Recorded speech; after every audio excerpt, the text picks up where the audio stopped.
I'm at the Filmfest in Hamburg, and my guest today is the Swedish director Tarik Saleh, and I'd like to talk to you about your new film, Boy from Heaven. Can you tell us in just a few words what it's about? Yeah, so it's about this institution in Egypt called Al-Azhar, which is a university. It's the third oldest university in the world, built in the 900s by the Fatimids. And then when Salahuddin invaded Egypt, he turned it into a Sunni institution. And it has become sort of the Vatican of Sunni Islam. And its principal, Sheikh al-Azhar, or the Grand Imam, is the most influential person in Sunni Islam. And so my film, it's a fictional story that takes place in there. And it's about a young man, a son of a fisherman, who's the first in his family to learn how to read and write. And he gets the scholarship to study there at this university. And when he's been there for a few weeks, Sheikh al-Azhar dies out of natural causes. But what happens when the Grand Imam dies is that this council gets together with 27 imams to elect a new Sheikh al-Azhar, or a new Grand Imam. And on the other side of this university, and this is true in real life, is the headquarters of state security. And it's not a coincidence that state security is placed so close to Al-Azhar, the institution, because on one side of the street you have the religious institution, and on the other side you have the state power. And so they get together and they say, well, we cannot let it be a coincidence who become next Grand Imam. We have to try to get inside of the council to control this election. And they tried to think, who do we have on the inside? We have no one on the inside. We have to build someone from scratch. And so the officer who gets this very hard mission on his table, he recruits this young nobody and starts to build him up. So you've taken us, as you said, inside the world's main center for Islamic theology. What was the reason for that, and how did you come up with the story in the first place? Yeah, so when I was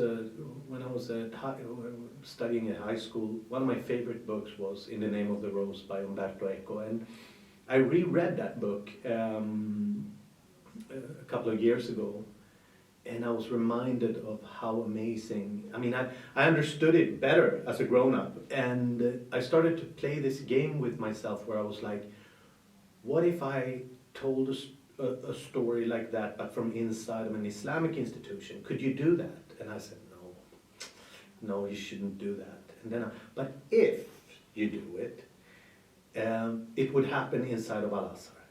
And then I started to tell myself the story. And I wrote it down and I said, maybe I should write a novel. And then I showed what I had written to my producer, and she was like, we have to make this film. And I was like, we should probably not make this film because it's very controversial. Not religiously controversial, but politically. So that's how it came about. And my grandfather was actually a student at Al-Azhar, and so I grew up with all the stories about that institution. It was also fascinating to me that, there is a obsession about Islam in the West. I mean, it's every day on the news, it's about Islam. There are political parties in all over Europe that their main sort of thing is to protect Europe from Islam, and still most people don't know anything about it. And that's fascinating to me, because we're supposed to be so informed, and I mean, the information is right in front of you, but still people don't know it. So it's and I learned how to write from the great writer Stig Larsson. We worked together early in my career, and he said one thing to me that always stuck with me, and he said, the one that goes out in the field first picks the most beautiful flowers. And meaning that if you go into a place that no one has been, with a pen or with a camera, you can actually do some pretty remarkable things. You already said in other interviews that it wasn't your intention to provoke. Yeah. And so how did you make sure that it's theologically correct? Yeah, so I know Islam pretty well myself as a, but as a normal sort of secular Muslim, I know it. And, I was a practicing Muslim when I was young, and, but when I got in deeper into the story, I realized I need much more than this. So I started working very closely with an imam, and we had a lot of theological discussions while I was writing, and I was testing some of my ideas on him, and he corrected me many times because, Islam, like all big religions and even political movements, is struggling within itself with big existential questions. One of the biggest, I think, that humans are struggling with is faith, and whether we can control our faith, or whether we're predestined for what happens to us. So that to me has always been something that I've been interested in. And as a film director, it's very hard to accept the idea that your faith is written into your soul when you're born, or that you can't change anything. I mean, you want to change everything. You want to change the weather as a director if you can. But as you know, sometimes things happen to us and we have to accept faith. So it was a very interesting journey for me to work with this imam, because, for example, I'll just give you one example, was I asked him at one point, more as a private person, just to understand certain things. I was like, because I asked all the questions you don't dare to ask, but you're hiding behind the fact I'm writing the script. It's about someone else, not about me. So I said, if God condemns certain behavior connected to, so for example, lust, why do we feel so much lust? Why did he create lust if he condemns us sort of expressing it?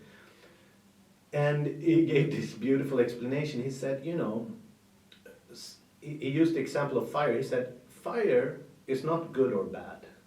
Fire can warm you, but it can also burn down your house. Religion is the rules surrounding the fire. And I was like, okay, that's interesting, So we had these very interesting theological discussions, and some of the lines went directly into the film. One of my favorite lines was when I said this dialogue that Adam has with the blind sheikh in the end, where he says, I thought we as Muslims were not supposed to change destiny that God has sort of given us. And then he answers, I flee God's destiny to God's intention. And it's like this sort of, and that was the Imam saying that to me as I was sort of telling him this dialogue. He just said it spontaneously that, and so, but I'll also say that I had another dead influence watching over me, and so while I was writing the script, John le Carré died, and John le Carré is probably the most influential writer to me personally. I love his books, and so when he died, I was very sad, and I reread all his books just as a sort of a paying tribute to him. And the film was already greenlit, we had, budgeted it, everything, and I just said, sorry guys, I have to rewrite the script. And there was a detail about Fares' character, because George Smiley, he would never tell his informant what the real mission is. So I realized that Faris character was telling Adam too much in the version that we were. The problem with it though is that from a filmmaker's point of view, that's why it's been so difficult to make good films out of John le Carré's books, because we don't accept that the main character in a film doesn't know why he's doing things. We want to know why is he, what is the mission, what's at stake. So it's very dangerous as a filmmaker to sort of lie about the stakes, because the audience can feel very disappointed at one point when it's like, oh, the stakes were not real.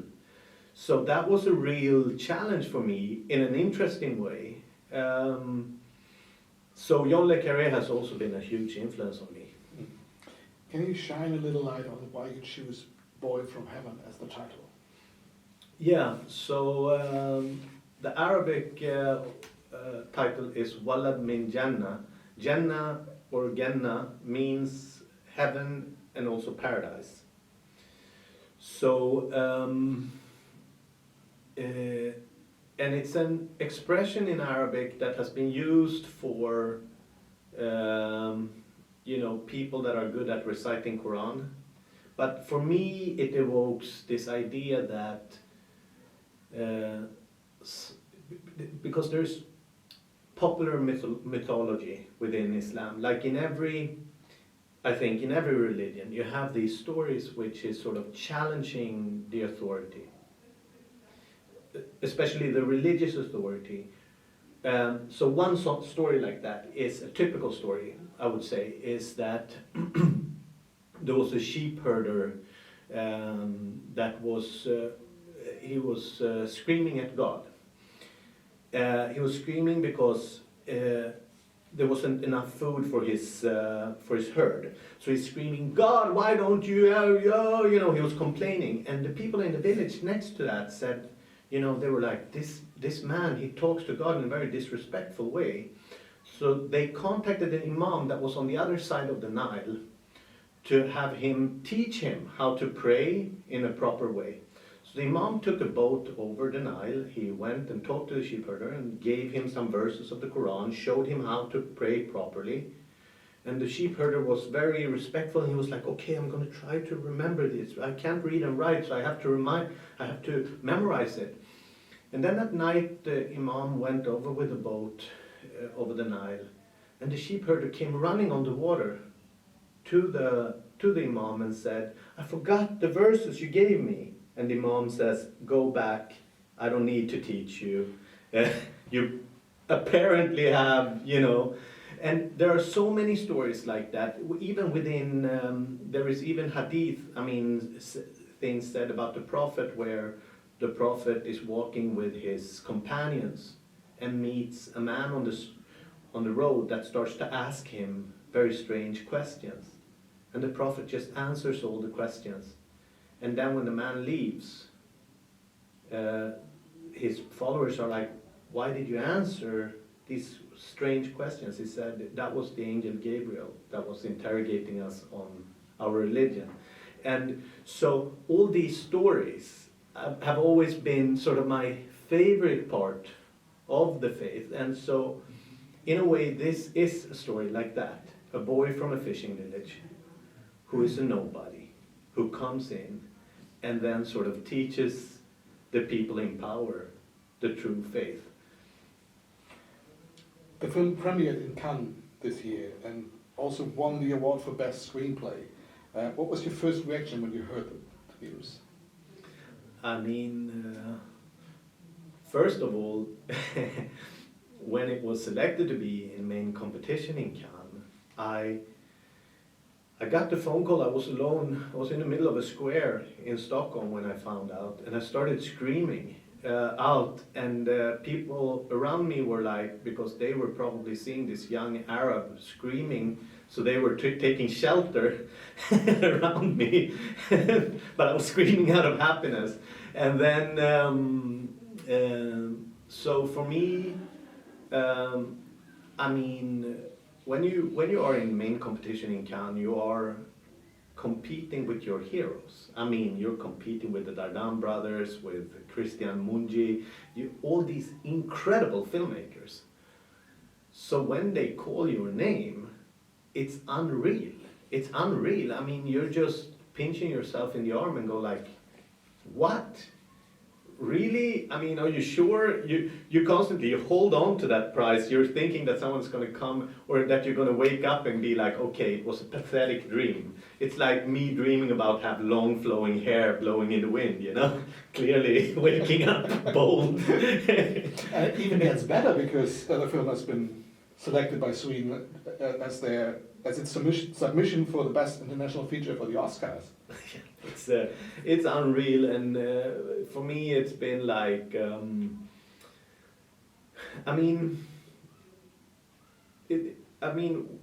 one thing I will say is that Boy from Heaven is a film without compromise. There is zero compromise. It's exactly the film I intended to make. So I've made 5 films, 5 feature films, which is a lot. I mean, we have to understand, like, most filmmakers only get to make 1 film. Then that fails, and then you don't get to do another one, you know, unfortunately, sadly. Then there is a small group that gets to do 2 films. Then, when you've made your 3rd film, that's when the sort of gates are open, because then people know, like, okay, this guy knows how to make films. So, I mean, in a way, this is my 5th film, and I can say that I have never made a film before where it was exactly what I intended it to be. So, in that way, I also understand, like, I feel when I show you this film that this is the film I intended to make. It wasn't like, oh, I was trying to do. No, I did what I was supposed to do. With that said, it's a very strong film year. Everyone knows that. And I mean, I come from Sweden, which has some of the greatest filmmakers right now. I mean, let's face it. I mean, me and Ruben Östlund are constantly, I don't know why I've come in this rhythm where I'm always up against Ruben, which is, you know, he's an amazing filmmaker, and I intend to beat him again in Sweden. I mean, he took the palm, but I'm gonna take the Swedish Oscar, and then we'll see. I mean, it's fun. I think it's great, and I'm very happy and proud. I mean, I want to say one thing about that also is that, so right now we're living in a time where, you know, this kind of unhealthy nationalism is spreading all over Europe. And one thing I think about, because in Egypt nationalism is huge. It's a big deal. People are, the government there is extremely nationalistic. And in Sweden, ex-Nazis, or they say at least they're ex-Nazis, won big in parliament.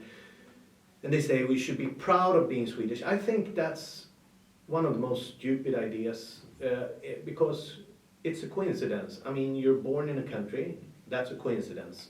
Why are you proud of that? I mean, you didn't accomplish anything. You happen to be born in a place. Now, if you're born in Sweden or in Germany or in, you know, Western Europe, you're lucky because you're born into wealth, you're born into privilege, which means you should accomplish amazing things.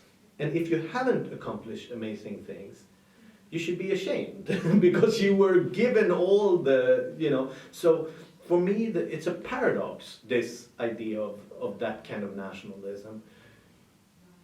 But to represent your country when your country is good at something, that is, I think, you're allowed to be proud of. So I am very proud that I'm representing Sweden in a time when Sweden makes great films. And now we're here at the Filmfest Hamburg. What do you expect from tonight's screening? Yeah, well, it's my first Hamburg experience, and it's my first Filmfest Hamburg experience. I am a bit nervous, I have to be honest. I've been walking around the city since yesterday, and it's so incredibly beautiful. I just came from Zurich. I'm on this sort of Metallica tour right now, so I'm like, you know, but I mean, I've been struck by the beauty of the city, and I don't know, I'm sort of, I hope people are gonna join the screening. That's one thing, that's always something you're nervous about, but I mean, I've heard great things about this festival, so I'm very excited. In your film, you've been working with Faris, just like in the Niall Hilton incident, and he's playing wonderful as ever. Did you write the story with him already in mind? Absolutely, yeah. You know, Faris is my best friend and godfather to my daughter, and I'm very close with him. So I'm not fully objective when I say that he's one of the best actors in the world, but I love working with him. So I wrote with him in mind, and I shared the script very early with him, and he said, he only had one comment when he read the first time. He said, I think this character smiles a lot. And I said, okay. And then my job is to find out why he's smiling.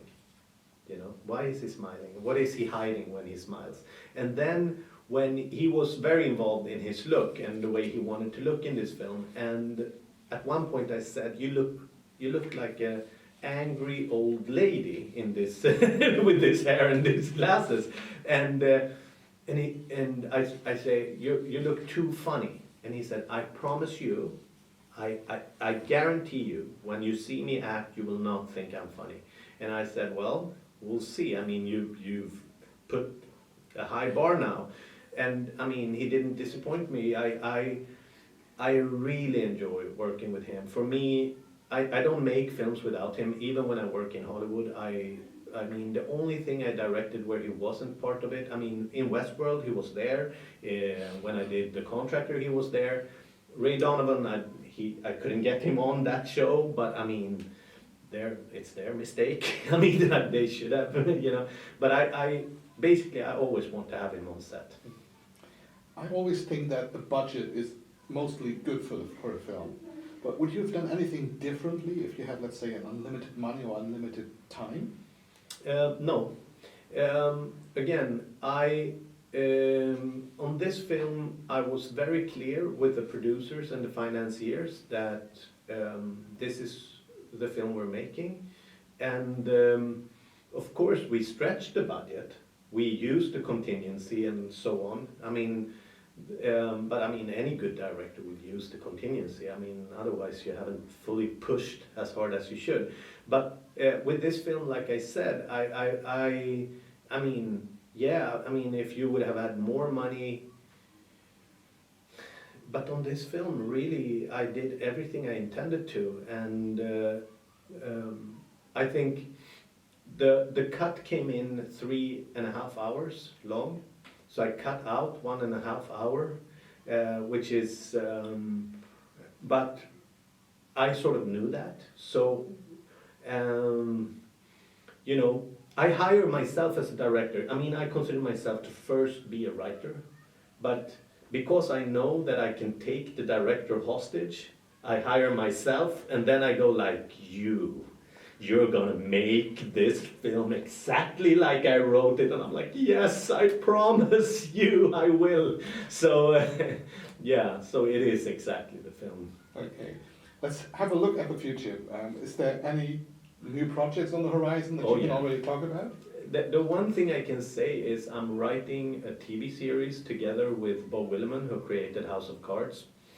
And but I can't say what it's about, but it's a very interesting place, very interesting. I'm very happy to have, you know, he contacted me a year ago and we became very close, and it's very interesting project to write on. And then I'm writing my new film, and that's also very interesting.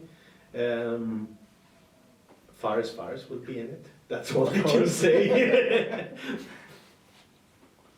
That sounds very interesting. Looking forward to everything that's coming our way. Thank you very much for this beautiful film. Good luck with the film. Have a wonderful screening tonight, and thank you for your time. Thank you. Thanks so much. Thank you.